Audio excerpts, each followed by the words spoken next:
Glasba je pravzaprav v poslanstvu, da nas pritegne drug drugemu in tistemu, kar je v življenju lepo in kar nas bogati, na en prav poseben globinski način. Mi živimo zdaj nekaj časa v dobi racionalizma. Descartes je rekel, mislim, torej sem, ne. Ampak človek ni samo zato, ker misli, človek je tudi zato, ker čuti, ker ljubi, ker doživlja. In če današnji čas kaj potrebuje, je pravzaprav ena silna potreba po sočutju. In glasba je pravzaprav v poslanstvu sočutja. Ker ljudska glasba še ni izgubila tiste moči, ki jo je mnoga sodobna glasba izgubila. Namreč sodobna glasba je postala premalo sočutna, preveč je samo zabavna. Premalo se dotika resničnosti človekovega življenja. V ljudski glasbi, kot tudi v vaši glasbi, recimo, ko ste prepevali, ne, to so bili dolgi oji, aji, eji, kajti skozi te glasove dejansko ti zavibriraš k človeku in v njem prebudiš tisto, kar ti sam doživljaš. Saj je fina narodna zabavna glasba, ne, mi je všeč, ne, ampak narodna zabavna glasba ne sme nadomestiti ljudske, ker narodna zabavna je preveč samo zabavna. Kratki, eji, oji, odsekani, hop, sasa, hojla, dra, vse to je potrebno, ne. Ampak veste, če bo samo to, bo človek postal naenkrat zelo osamljen v svojem doživljanju, kaj ti pa potrebuješ nekoga, ob katerem lahko zajočeš, zajamraš. Tudi Slomšek je doživljal vse mogoče, ne. Sami veste, se je že Marija rekla, ni mu bilo lahko, ne.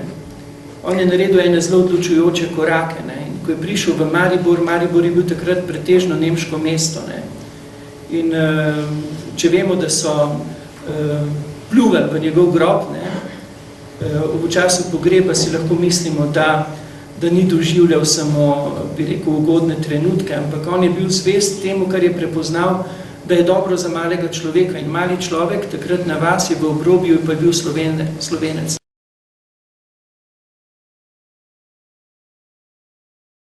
Slomšek ima tukaj zelo podobno misel, kot je zapisal kasneje Pavček, da moraš sam poskrbeti, da boš sončen, da boš lahko svetil k drugim, ne. Se mi zdi ravno tukaj v medgeneracijskem sožitju zelo pomembno. Zdaj, če je moja sreča odvisna od tvoje sreče, ne, se bom obesil nate in bom hotel, da si ti zame sonce, ne, in se bom ob tebi sončil. Slomšek pravi drugače. Slomšek pravi, da se mora cela družina iti v nedeljo osončiti, ne, osončiti oziroma notranje pridobiti tisto svetlo, da lahko potem iz notranje resničnosti drugemu svetiš, ne. Če bi zdaj govorili o medgeneracijski solidarnosti oziroma sožitju, bi potem morali narediti prvi korak, ki je v tem poskrbi zase. Ne. Drugi korak je potem partnerstvo, ne še do otrok, ne. Ampak med vama moraš timati, ker vse sami vemo, če se spomnimo svojih staršev, kdaj nam je bilo fajn, ko je bilo atu pa mami fajn. Ne. Tretji korak je generacijska sreča. Ne rind, recimo starejši v druščino mlajših. Mlajši naredijo pitnik, ti se moraš pa upičiti noter, ko veš, da si odvečen, ko ne vem kaj. Poskrbi, da boš tudi ti za svoje kolegice pa kolege naredil piknik, takrat pa najmladi ne hodijo zraven. Šele četrti korak je medgeneracijska sreča. Mi bi radi kar poenostavljene, ampak na nek način bi s tem dajali potuho odvisnosti. Moja sreča je odvisna od tebe. Ne? In potem pridemo tukaj do zajedanja, jaz pridem zlovoljen in bom jaz srečen, če boš ti mene zdaj razveselil, ne. Recimo te, ko gledamo mi po televiziji, to ti daje določene informacije, ne da ti pa bližine. Ogrejete pa bližina. Ko si z nekom, dejansko se takrat tista toplina ognjišča moje osebnosti in tvoje sama po sebi dejansko krepi in ti je lepše in lažje živeti. Če pa tega ni, če pa naenkrat postane v duši ena tesnoba, nemir, depresija, kot rečemo, neki manko. In potem, ker ne veš, odkot ta manko, potem ga lahko zapolnjuješ, lahko tudi na zelo problematične načine. Bližina je rešujoča. Zdaj, Slomšku je bilo to zelo lahko govoriti, ker ni bilo ne televizija in zvečer so se mogli vsesti drugmu, ne. hočeš, nočeš, je bilo to zelo spontano. Danes pa zahteva to odločitev. Jaz nimam nič proti televiziji, se mi pa zdi zelo fajn, da zna človek določen čas posvetiti tudi območju sočutja. Območje sočutja pa potrebuje, da te nihče ne krade v pozornosti. Če živimo skupaj, to izkoristimo za potencial, da ne bomo samo skupaj, ker potem si bomo začeli iti vedno bolj na jedra. Mi smo skupaj zato, da bi se drug drugemu izpovedovali, da bi si peli, da bi si šimfali, da bi se veselili, da bi žurirali, da bi jokali. Ampak to moraš imeti območje.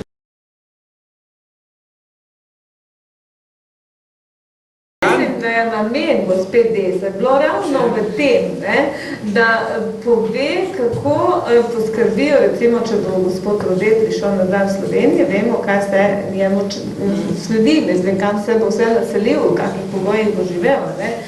Medtem, ko pa recimo konkretno vas je imenovala, ste bil pa volan doma in bi človek pričakoval, da vas bo dodal nekam v zavetarje, bi temu rekli, in pa urejeno za spodobje. V bistvu ste to prišli nekam, kjer prej nihče ni živel in ni bilo namen najbrž negativno prikazovati okolje, v katerem ste bili. Vsekakor pa to, kako ta visoki vrh gleda različno na različno. To je v vseh institucijah. On je zelo tragično, recimo, zdaj smo vsi utihnali, ker imamo gostilno vrtijo na Pop TV-ju. Če še niste vedeli, je tisto zanimivo in nam je, recimo, so ljudje, ki trpijo, recimo, nam rekel, da bi mogli še vedno misliti, kje pa je zdaj uran, kako mu je, ker mu gotovo ni lagodno, ker je človek res močno bolan in dejansko, veste, to je bila v nekaterih državah najhujša kazen izgon iz države za nedokazano dejstvo. Nič ni dokazano pri njem in sem osebno prepričan, da tudi nič ni, ampak je bil nekomu na poti. Za nas so trpeči samo še statistika. Za nas je načkov uran, pač nas boli. Za nas so mnogi, recimo, ki doživljajo stisko, samo še en podatek, do katerega nimaš nobenega odnosa. In tu je z našo človečnostjo zelo nekaj narobe. To je pravo Tone Pavček, da se kmalu ne bomo več delili po tem, koliko smo izobraženi, koliko smo uspeli še ohraniti človečnost. In recimo včasih je bilo tudi v vaških skupnostih, recimo, če je kak dec delal v domači hiši oslarije, recimo, da ali je pretepal ženo ali karkoli bilo, so se vaški dedi skupaj zbrali, ga enkrat nabutali, ga spravili v red in potem so bili tista straža, da je mogel ohranjati v družini nek nivo.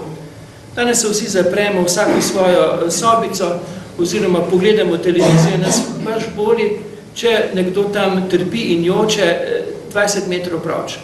A bomo tih ali pa bomo spregovorili. Če se bomo pogovarjali sam, kaj kuhajo v gostilni, pa kaj se tam kregajo, veste, to oni zberejo točno take ljudi, da se bojo videli, kako se še bojo kregali. Točno so zbrali. In če bo to naša vsebina pogovorov, zato da bomo tiho v tistem, kar bi morali govoriti, pa smo pa res, mislim, bojo tiho, ko bi morali dvigniti glas za nas. Drugi bojo tiho. Ker so nas naučili molčati in govoriti o brezveznih zadevah. Iz dobre šole rastejo boljši časi, iz slabe pa slabši. Časi so takšni, kakršni so ljudje. Boljših ljudi pa ne bo, dokler ne bo bolje vzgojenih otrok. Časi bodo samo še hujši, dokler se ljudje ne poboljšajo. Napačna vzgoja je slabih časov mati. Slaba vzgoja je strašna jama, ki si jo sami kopimo. Imamo kaj dodati. Ali je to še vedno aktualno? Veste kaj, Slomšek je aktualen preprosto zato, ker se mogoče še bolj kot v svojem času, zato, ker na nek način nas drami nazaj k tistim vrednotam, ki so preizkušeno vredne in zaradi katerih so posamezniki, družine, izobraževalne ustanove lažje vršili svoje poslanstvo. Mi smo se tukaj zdaj majčkeno mogoče, torej kar mene moti v našem času, je samo premalo sočutja, premalo bližine, preveč navidezne bližine in dejansko premalo tiste sočutne, ki jo lahko zaznaš samo, ko si vzameš čas, ko se dol usedeš in preprosto si. In ne dopustiš vsaj v neki porciji večera oziroma dneva, da te nič ne krade iz medsebojne pozornosti. Na klinopisni ploščici, kaj je 4000 let nazaj, so našli odtis, da bo današnja mladina uničila svet, torej uničila vse zadeve. To je... Napovedi. Ja, to vedno jamramo, ne, starejši med mlajšimi, ampak je pa res pomembno, določeni principi so pomembni, ne sme biti vseeno. In to je bil Slomšek Aslan, ko on hvali svojega učitelja, pravi, znal je pohvaliti, prvo je znal pohvaliti, te potrditi v tem, kar si dober, obenem pa opomniti tudi na napake. In to se meni zdi osebno optimalni vzgojni pristop, pa naj bo v šoli ali pa doma. Pravila mi je gospa Gabi Čečinovič-Vogrinčič, ameriška analiza, jaz sem vedno pravil, 5 stvari si med dnevom povejte kot spodbudo, da boste lažje med seboj živeli. Ona pravi po ameriških raziskavah 4 objemi, torej besede potrditve, pozornosti, naklonjenosti, da lahko sploh živimo.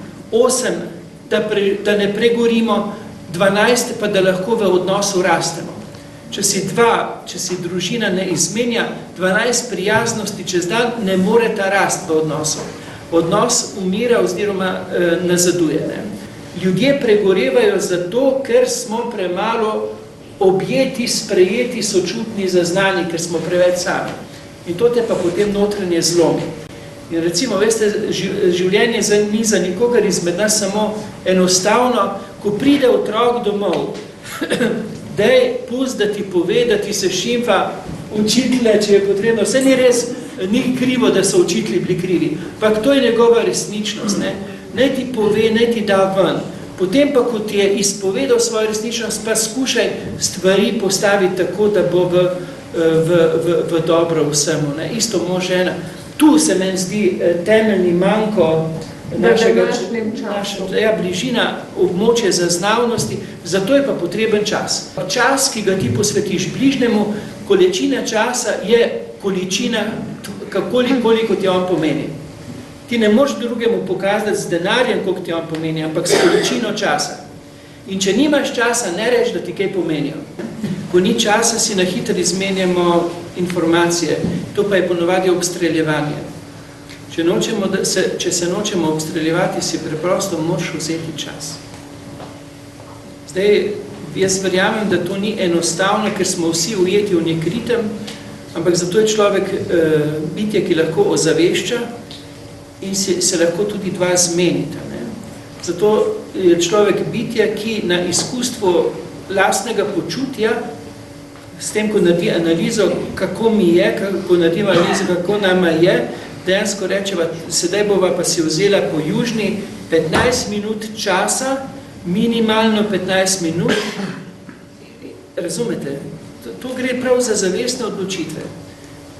V zahodni civilizaciji bodo dejansko lahko uresničili sami sebe tisti, ki bodo sposobni zavestnih odločitev. Drugače nas bo pofurali, nas bojo pofurali. Torej, ekonomizem, veste, jaz ne pravim kapitalizem, niti ekonomija, ampak ekonomizem, ker so nas učili, vse, kar se konča na izem, je negativno. Nam bil en profesor Strle, pokojni, da se je učil dogmatiko, rekel, veste, gospodje, vse, kar se konča na izem, je za nič. Pa ga pa en vpraša, gospod profesor, kaj pa katekizem? Rekel, ne, to pa izjema.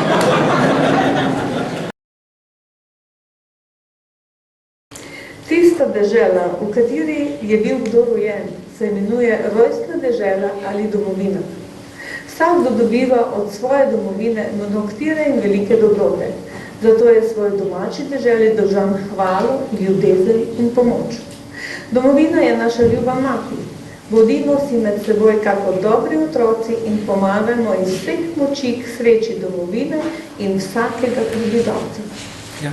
Torej, on je bil tudi zelo veliki realizem, ne? On je govoril o domovini, ampak znana je tista Slomškova misel, ko prav pravi, da bo nas Slovence, ne, on pravi za Slovane, pokopala polarizacija.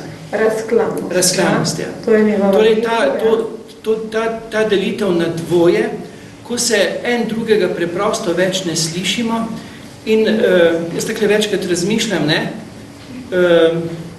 poslušaš ene, ki govorijo in nočejo slišati druge, ne, in ti drugi govorijo in nočejo slišati teh, ne. In to je zdaj model vladanja. Ta model vladanja lahko vodi samo v to, zaradi česar se Ivan Cankar, oziroma Kristus v pripovedi Ivana Cankara razjokal in rekel, da smo obsojeni za narod hlapcev. Dokler mi ne bomo znali skupaj vleči voza, veste, na levi in desni strani v isti smer, ki mora biti javni blagor, blagor naše domovine, toliko časa gremo v model hlapčevanja in bo to neizbežno. Danes sem se vozil sem in ko sem poslušal, kaj zdaj s tem, kako Američani kupujejo, veste, daljnoročno gre v to, da bomo samo hlapčki. In zdaj bo je to hvalil, ne, da bo zdaj to rešitev, ki mu dobi neki keša, ta keš bo mogel potem en drug vladati, on bo vračati, on bo pa potem vladal nam. Tega ne povejo tako direktno, ampak vsak kmet ve, da je to tako.